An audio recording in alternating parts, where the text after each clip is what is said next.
Faldskærmsdigt 3. Jorden er så tæt, og jeg er så tæt på at lande i dens blomsterbuket.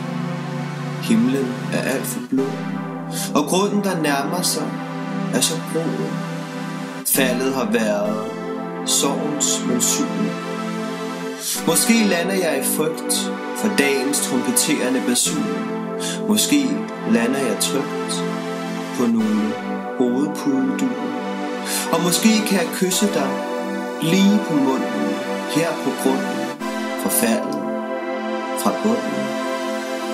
Jorden er så tæt på, og faldskærmen rækker sine arme ud over min vej. Den føles som din hud, der holder om mig, og jeg tror, jeg kan lande trygt på mine fødders jord.